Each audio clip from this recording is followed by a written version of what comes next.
नमस्कार छात्रों, सेठ रंगलाल कोठारी, राजकीय महाविद्यालय राजसमंद, विषय इतिहास, BA द्वितीय वर्ष। आज अपन अध्ययन करेंगे उत्तरी पूर्वी राज्यों से युद्ध, यानी भारत के उत्तरी पूर्वी राज्यों से ब्रिटिश ईस्ट इंडिया कंपनी के जो युद्ध हुए उनमें अपन नेपाल, बर्मा और तिब्बत के बारे में अध्ययन करेंगे। भारत में ब्रिटिश इंडिया कंपनी की सत्ता स्थापित होने के बाद प्रारंभ में कंपनी सरकार ने अपने क्षेत्र की उत्तरी पूर्वी सीमा यानी कि नेपाल, बर्मा और तिब्बत के प्रदेशों की ओर कोई विशेष ध्यान नहीं दिया। इसके प्रमुख दो कारण हो सकते हैं। पहला यह है कि कंपनी भारत में अपनी शक्ति संगठित करने में लगी हुई थी। दूसरी यह है कि कंपनी के राज्य को अभी तक उत्तरी पूर्व यानी कि नेपाल, बर्मा और तिब्बत की ओर से किसी प्रकार की कोई आपत्ति या कोई खतरा नहीं था। लेकिन भारत में ज्यों-ज्यों ब्रिटिश ईस्ट इंडिया कंपनी की संगठित और सत्ता सुदृढ़ होती गई, कंपनी के उत्तरी पूर्वी राज्यों की ओर से खतरा उत्पन्न होने लगा। अतः भारत की ब्रिटिश सरकार ने अपने पूर्वी क्षेत्रों की सुरक्षा के लिए उत्तरी पूर्व सीमा पर स्थित राज्य यानी कि नेपाल, बर्मा और तिब्बत की ओर ध्यान दिया ताकि ब्रिटिश सरकार अपनी उत्तरी पूर्वी सीमा को भी सुरक्षित कर सके। उसी कड़ी के अंदर अपन आज प्रसंग अंग्रेज़ों की नेपाल के प्रति कूटनीति और युद्ध, यानी नेपाल के प्रति अंग्रेज़ों की क्या नीति रही, उनसे युद्ध हुआ, उनकी संधि के बारे में आज अपन इस प्रसंग में अध्ययन करेंगे। आंग्ल नेपाल संपर्क। हम देखते हैं कि भारत में ईस्ट इंडिया कंपनी ने आरंभ में नेपाल के प्रति मैत्रीपूर्ण संबंध बनाए रखे, यानी कि हिमालय की जो तराई क्षेत्र के निवासी है मुख्यतः मंगोलियन थे, जिनके बीच राजपूतों के नेतृत्व में हिंदू बस गए थे। इन राजपूत सरदारों ने जगह जगह पर अपने राज्य स्थापित कर अशांति उत्पन्न कर दी थी। लेकिन प्लासी के बाद यानी कि लगभग 11 वर्ष बाद पृथ्वी नारायण नामक गोरखे ने गोरखाओं को संगठित करके नेपाल में काठमांडू के अंदर अपना राज्य स्थापित कर लिया था। वारेन हेस्टिंग्स जो 1772 से 1785 ईस्वी तक भारत का गवर्नर जनरल रहा था, उसको आंतरिक कठिनाइयों का सामना करना पड़ा था। अतः उसने नेपाल के शासकों यानी कि पृथ्वी नारायण सिंह और राणा बहादुर से मैत्रीपूर्ण सद्भावना बनाए रखी। 1787 ईस्वी में नेपाल और तिब्बत के बीच संघर्ष प्रारंभ हो गया। चीन ने तिब्बत का साथ देते हुए नेपाल से युद्ध आरंभ कर दिया।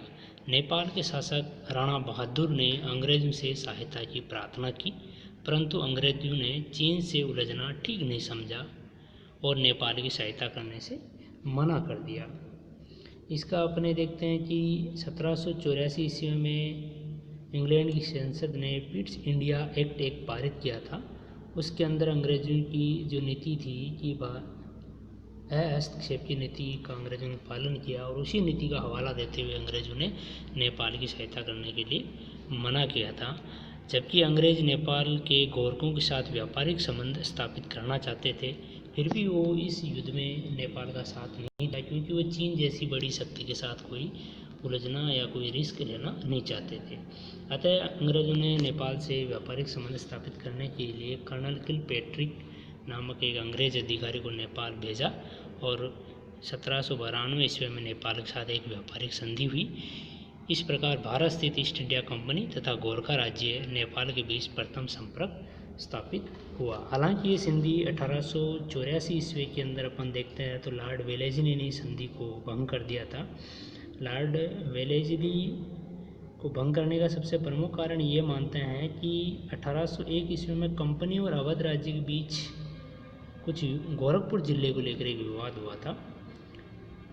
कंपनी को गोरखपुर का जिला प्राप्त होने से अब कंपनी के राज्य की सीमाएं नेपाल राज्य को स्पर्श करने लगी थी। अतः नेपाल और ईस्ट इंडिया कंपनी की जो सीमा रेखा है, सीमांत क्षेत्र है, उनके बीच में कोई एक निश्चित भूभाग नहीं था या कोई निश्चित सीमा रेखा नहीं थी। इस कारण उनके बीच में आए दिन विवाद की स्थिति बनी रही और 1804 ईस्वी के अंदर लॉर्ड वेलेस्ली ने, जो कि किलपैट्रिक के नेतृत्व में एक संधि हुई थी, उसको समाप्त कर दिया। अब अपन देखते हैं आंग्ल नेपाल युद्ध के कारण। इन दो जो अपन शक्तियाँ कह सकते हैं, ईस्ट इंडिया कंपनी और नेपाल की गोरखा शक्ति, इनके बीच में युद्ध के प्रमुख कारण क्या रहे? अंग्रेजों और गोरखों के बीच संघर्ष का प्रमुख कारण दोनों शक्तियों की विस्तारवादी नीति थी। गोरखा चाहते थे कि पहाड़ी क्षेत्रों से उतरकर मैदानी भागों पर कब्जा किया जाए और अंग्रेज चाहते थे कि मैदानी भाग से पहाड़ी क्षेत्र की ओर कब्जा किया जाए। इन दोनों शक्तियों के बीच झगड़ा सीमांत भूमि के संबंध में था। यह भूमि सांस व गोरखपुर में थी।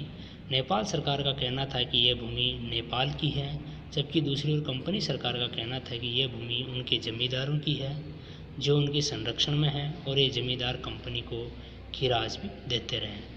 दोनों राज्य की सीमा निश्चित नहीं थी। समय के साथ साथ दोनों शक्तियों ने यह प्रश्न भी किया कि दोनों राज्य की सीमा निश्चित हो जाए, परंतु उस कार्य में कोई सफलता प्राप्त नहीं हुई। ब्रिटिश सरकार ने नेपाल सरकार को सीमांत जमींदारों पर आक्रमण करने के लिए भी प्रोत्साहित किया था। यह भी एक प्रमुख कारण अपन मान सकते हैं। और एक कारण ये भी मान सकते हैं कि लॉर्ड मिंटो जो था उसने नेपाल सरकार को 1813 में एक पत्र लिखा था। उसकी भाषा के आधार पर उन्होंने नेपाल सरकार को, जो गोरखा सरकार थी, उन्होंने जिन जिन भूभाग पर अंग्रेजी भूभाग पर अधिकार किया उनको खाली करने के लिए एक पत्र लिखा था, परंतु गोरखा सरकार ने उस पत्र का कोई विशेष जवाब नहीं दिया। अब देखते हैं अपन आंगाल नेपाल युद्ध। युद्ध के प्रारंभ होने से पूर्व की स्थिति में अपन थोड़ा चर्चा करते हैं। गोरखा जो विवादाग्रस्त भूमि थी उसको खाली करने के पक्ष में कतई भी नहीं थे। गोरखे इतने आसानी से अंग्रेजों की धमकियों से घबराने वाले भी नहीं थे। वो अंग्रेजों द्वारा भेजे गए किसी पत्र को एक कागज़ का टुकड़ा मात्र मानते थे। 1814 ईस्वी में ईस्ट इंडिया कंपनी ने गोरखों के विरुद्ध युद्ध की घोषणा कर दी। गवर्नर जनरल हेस्टिंग्स ने नेपाल के विरुद्ध एक ही समय में 4 भिन्न भिन्न स्थानों पर आक्रमण करने की योजना बनाई। अंग्रेजों के पास लगभग 34,000 सेना थी, जबकि गोरखों के पास केवल 12,000 सेना थी। नेपाल युद्ध को अंग्रेज जितना आसान समझ रहे थे उतना आसान सिद्ध नहीं हुआ। नेपाल की भौगोलिक स्थिति, गोरखों की वीरता, अदम्य साहस और कौशल तथा अंग्रेजों को नेपाल की स्थिति का पूर्ण ज्ञान नहीं होना आदि ऐसे अनेक कारण थे जिनकी वजह से युद्ध में अंग्रेजों को आसानी से विजय प्राप्त नहीं हो सकी।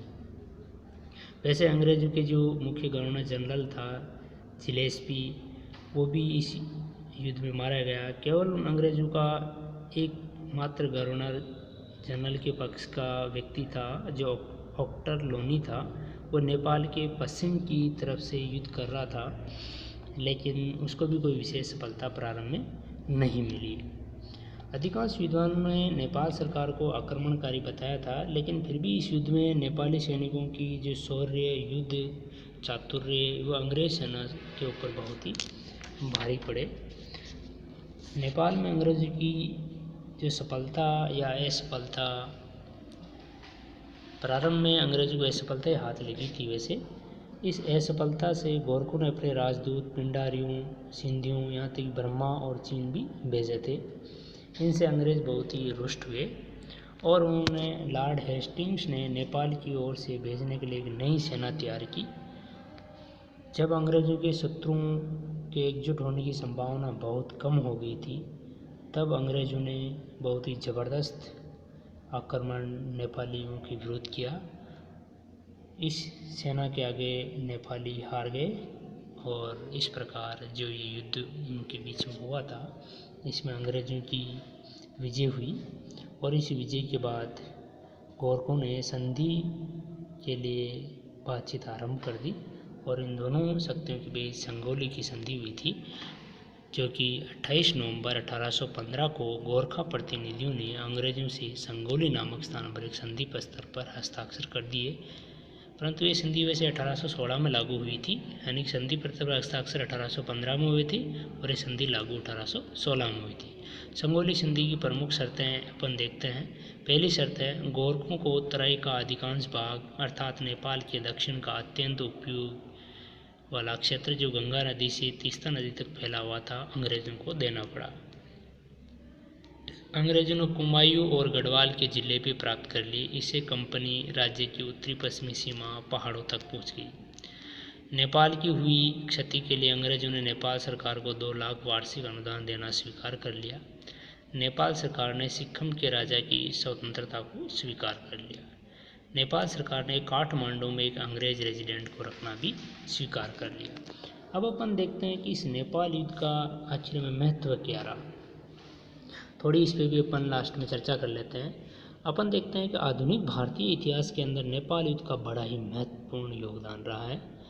कंपनी राज्य की सीमा हिमालय पर्वत तक पहुंच गई और प्राकृतिक सीमा हो जाने के कारण फिर सीमा संबंधी झगड़े प्रारंभ नहीं होने की संभावना रही, क्योंकि अंग्रेज़ों को उत्तरी सीमा की तरफ नेपालियों से एक स्थायी संधि उन्होंने कर ली।